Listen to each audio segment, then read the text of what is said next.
I'd like to welcome everybody today. Kim, just thank you.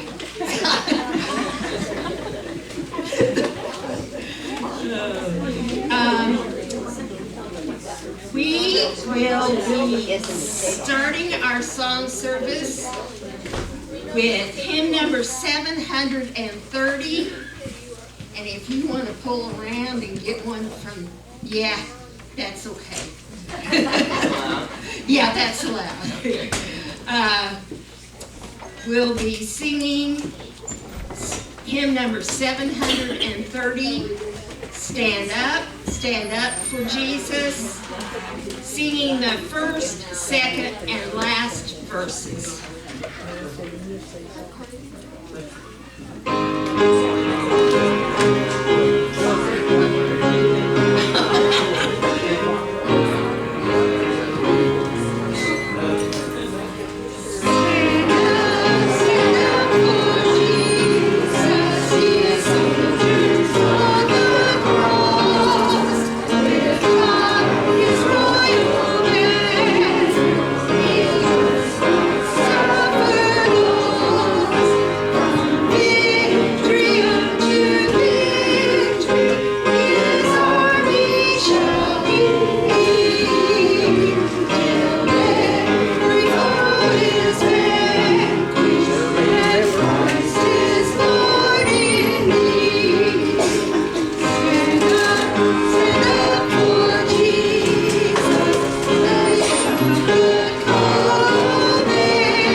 We'll sing hymn number 342, all three verses of Rock of Ages.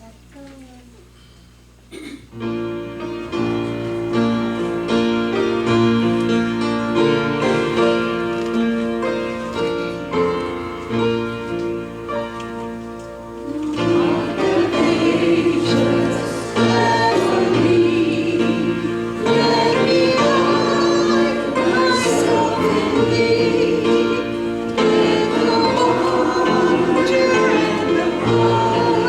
you.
privilege to be here today. We do pray that y'all bless all these that been mentioned on the prayer list, and those that have passed away, we do give more blessing for them. And remember, thank them in prayer. We do pray, dear Heavenly Father, that y'all will bless those who cannot be with us. Even though they're not sick, maybe, we do ask that y'all will guide and direct them. Bless us, dear Heavenly Father. Bless those Mark and his family. We pray that y'all will guide and direct them and bless them. Bless the speaker this morning. We do ask that y'all will guide and direct them and give us something to know that we should do. We pray that y'all will guide and direct us.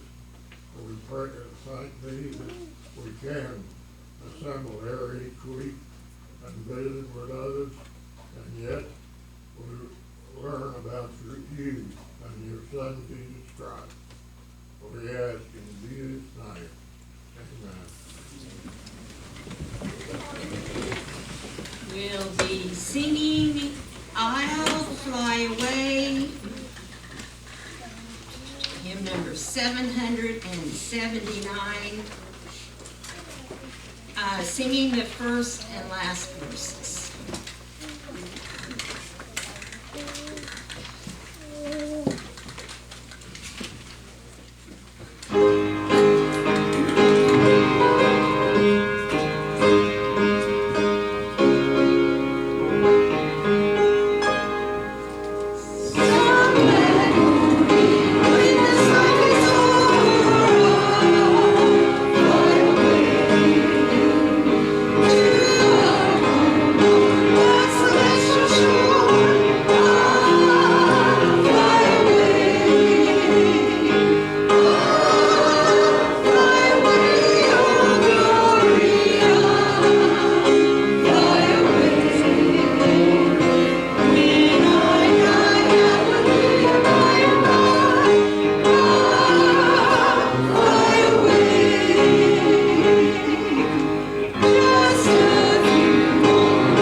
Okay, Sean Splector is going to be speaking for us this morning.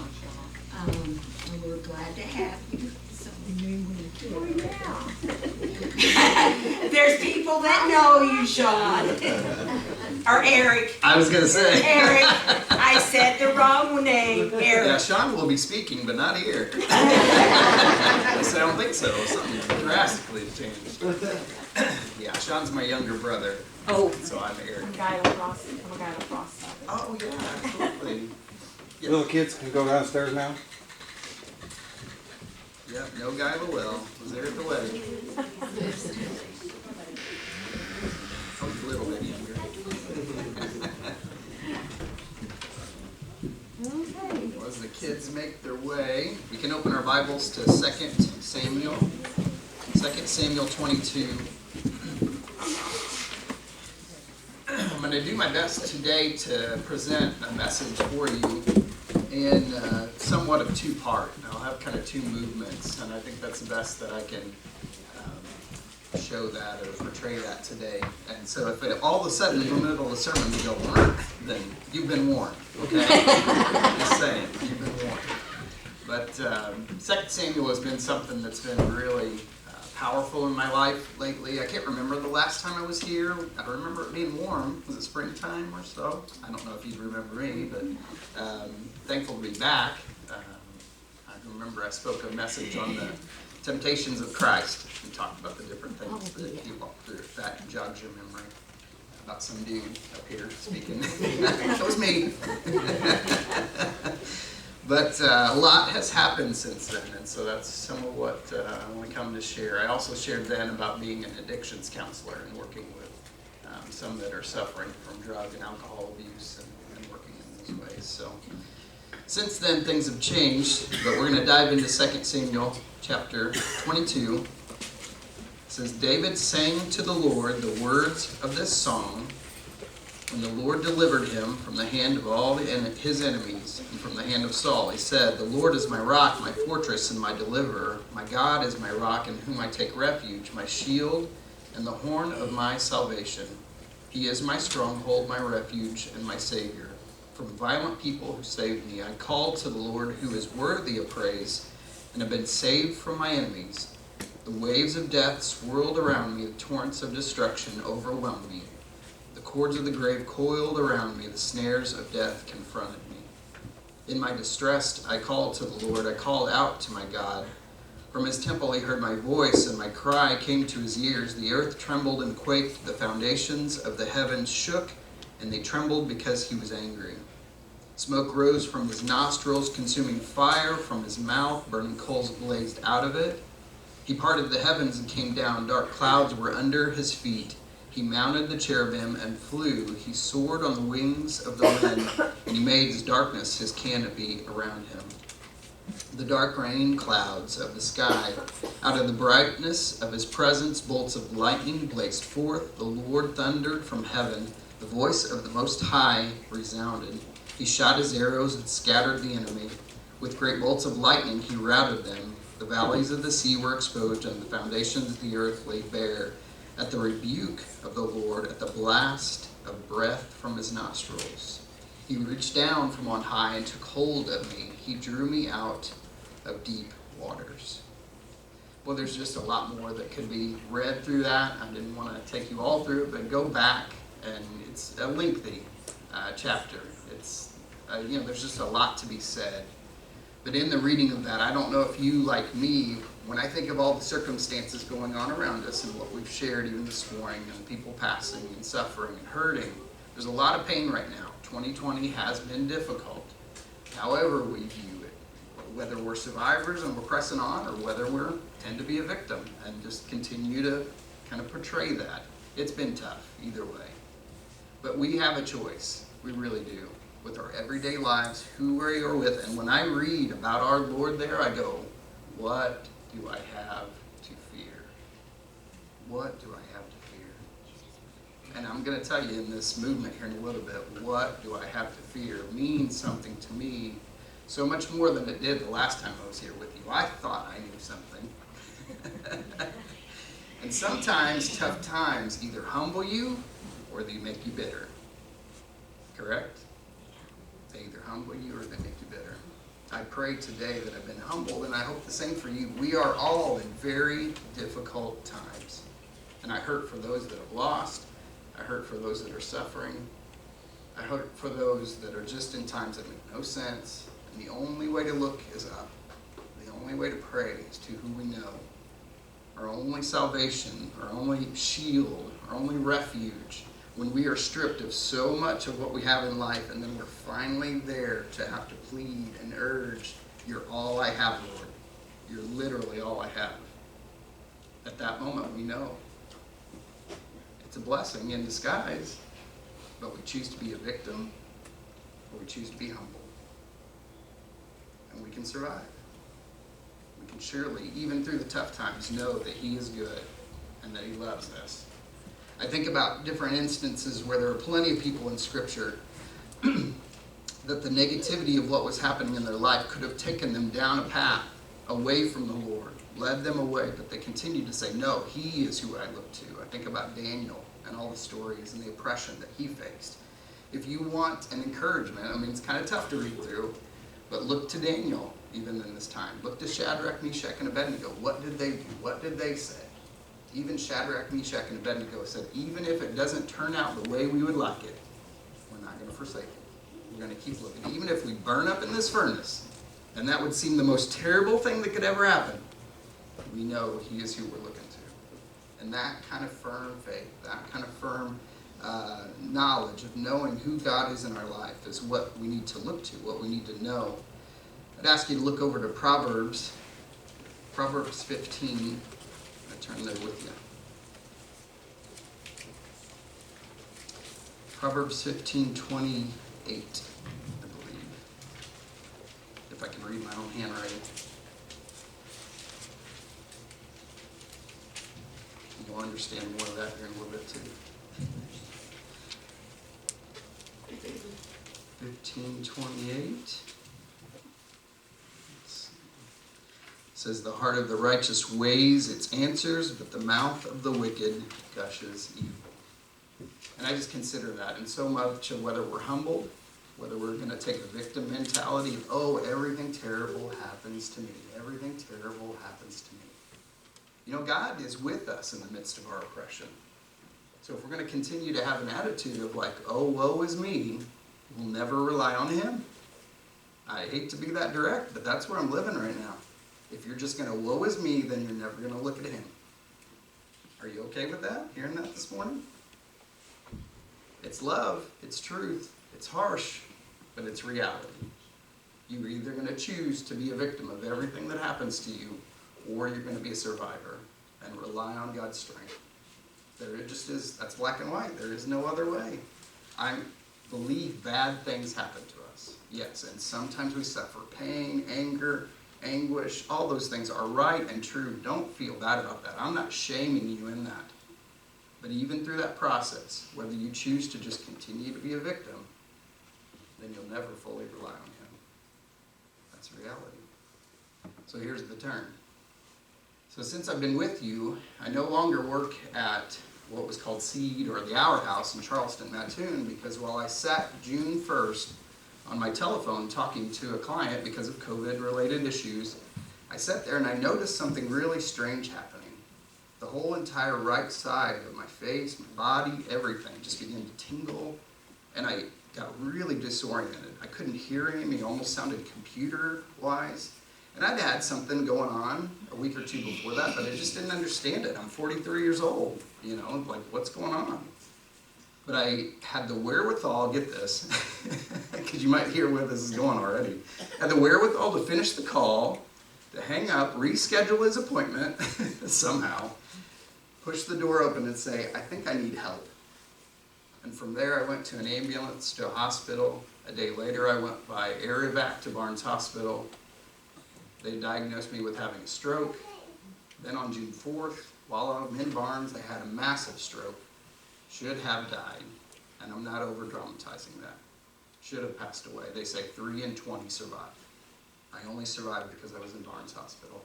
I can show you the scar right now where they went in, went up to my brain, grabbed a blood clot, pulled it out, and I lived.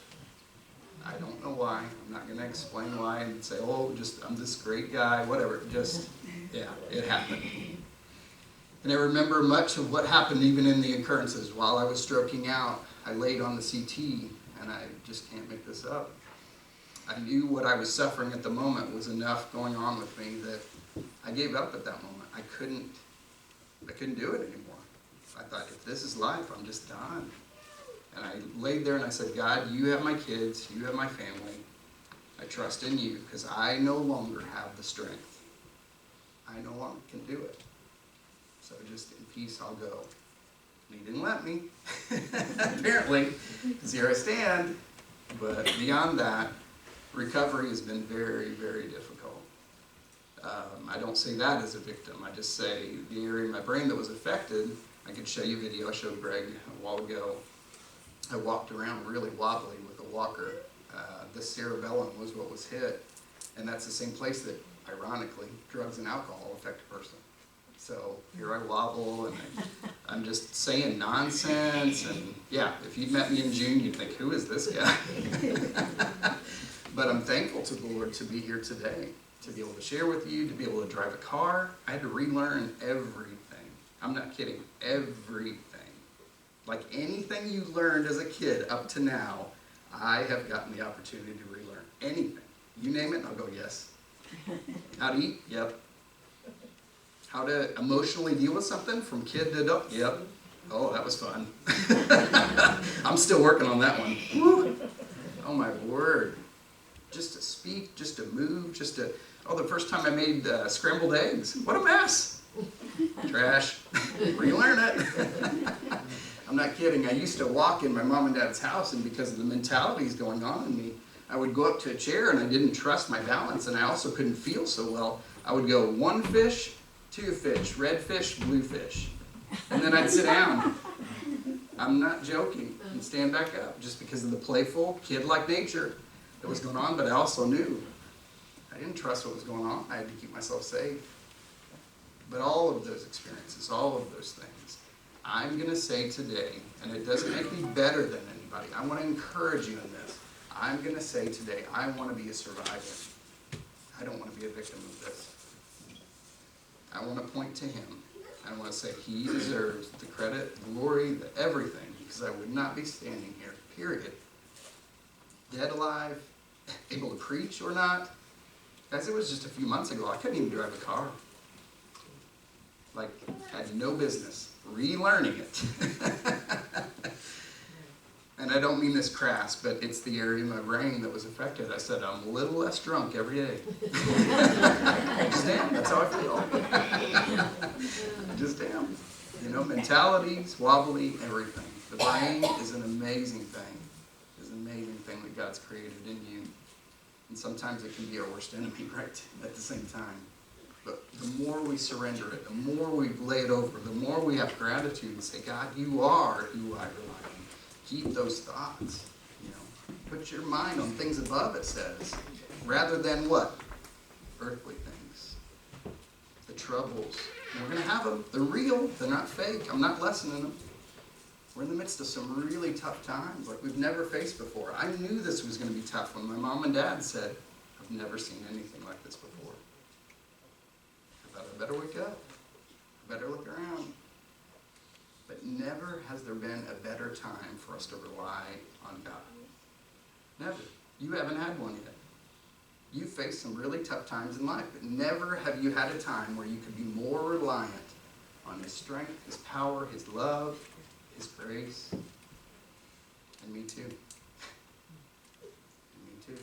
I don't know why I've been through the circumstances I have been in, but I have. And I could whine about them. What was me? I'm not working right now because I can't handle a job. I will someday. Not today. I'm thankful to be here. Just one day at a time and trust Him as we move forward. He is good to us. He will be. And we can fight against Him. I think of those scriptures in Acts 9 where Paul was just kicking against. And finally, until God shined that light down on him, humbled him to his knees and said, why do you keep kicking? And the word was a goads. Why do you keep kicking like a sheep or a lamb against the thing that's trying to hold you together? Why are you kicking against me? Just humble yourself and follow. Listen to that still small voice. It can be trusted. But boy, I'll just say me, I won't say we. I am prideful. You answer for yourself. I have so much selfishness, greed, anger, whatever. The list is long, but I know Him, and I'm trying. If He's got to bring me to my knees, then so be it. It's the best thing that can happen to me. That's for all of us.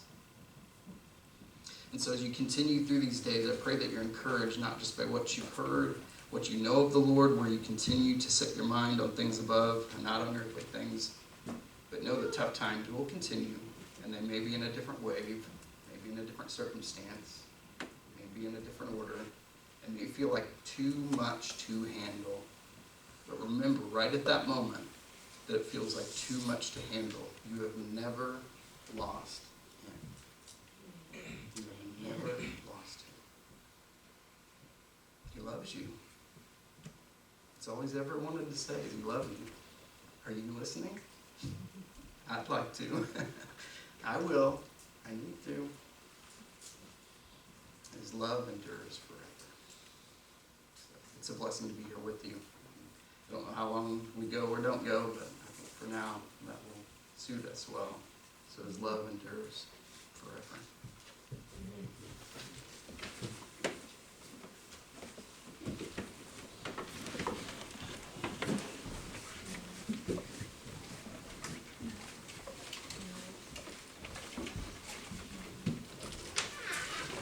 Thank you, Eric. Let's be turning to hymn number 330. We'll sing the first and last verses. Are you washed in the blood?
We'll be singing hymn number 327. The Old Rugged Cross. Will be singing the first and standing on the last.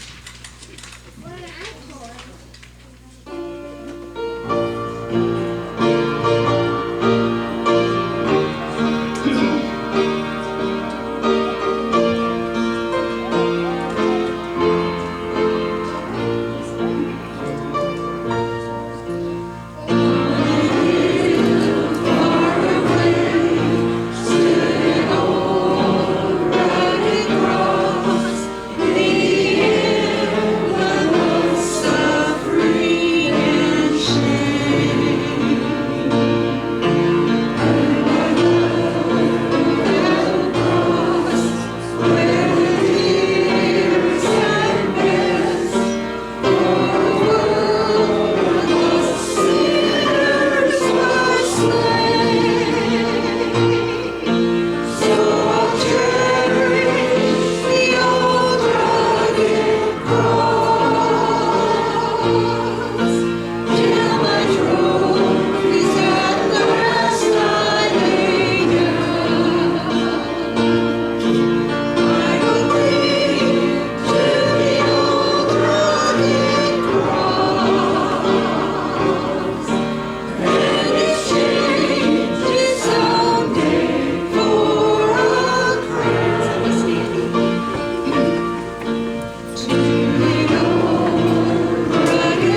If she only knew how bad we sounded without a piano player. Really bad. Couple brief announcements. James's memorial will be Saturday at 1 p.m. out at the small building at the camp. Also, Buffy Davidson's memorial service will be 1 p.m. at Dillman Cemetery? Dillman Cemetery. Dillman Cemetery.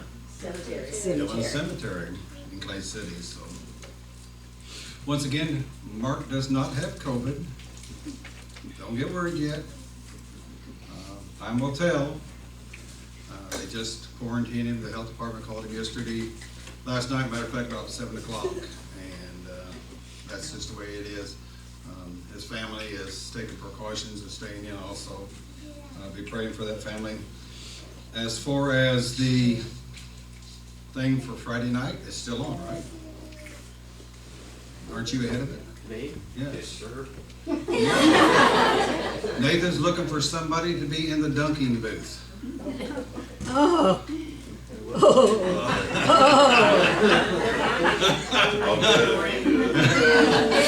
Okay, there is no dunking booth there, guys, okay?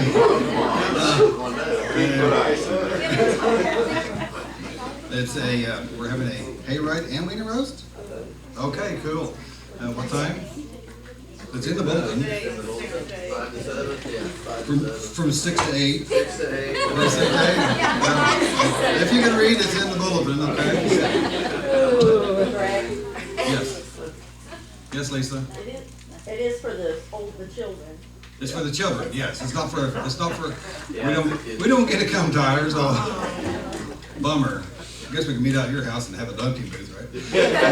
Right? Buck Creek, right? Yeah. So. Okay, and also the annual meeting is not this week, but coming up. So, we'll keep everybody posted on that stuff. Let's yes, Lisa. We need more teachers. Our Yes, list is empty. The sign-up sheet downstairs for teaching this quarter is rather bare on one side, so if you feel obligated, not obligated, if you feel pulled to do it, go down there. So. What about the weather for Friday? Rain? I am not a weatherman, I don't control it, so you'd have to get a hold of Marcia Yaki for that. That tells my age when I say Marcia Yaki. Actually, right now, the forecast was nothing for Friday night. I looked at extended forecast last night. Now it's telling they changed it. Well, apparently still Yeah, it changed it does time. We'll just have to play it by ear and see, so. So if it does rain, it cancels. Yeah. Yeah, we're gonna have all that food. Yeah. We're buying all the food Monday.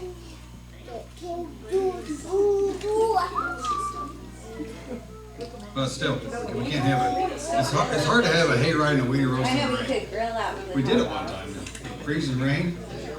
Oh, it was not fun. Okay. You don't remember it? I said you remember it. Yeah. Oh, yeah, you remember that. Everybody stand. Dear God, once again, we give you thanks for the blessings which you've given us, Quaintlet, the congregation, and the love that we have for each other is truly comes from you. We ask you to be with us as we disembark at this place and bring us back here again next week. Please be with those that are on our list of prayer list, and realizing that you will look out for them always. In your Son's name we do pray. Amen.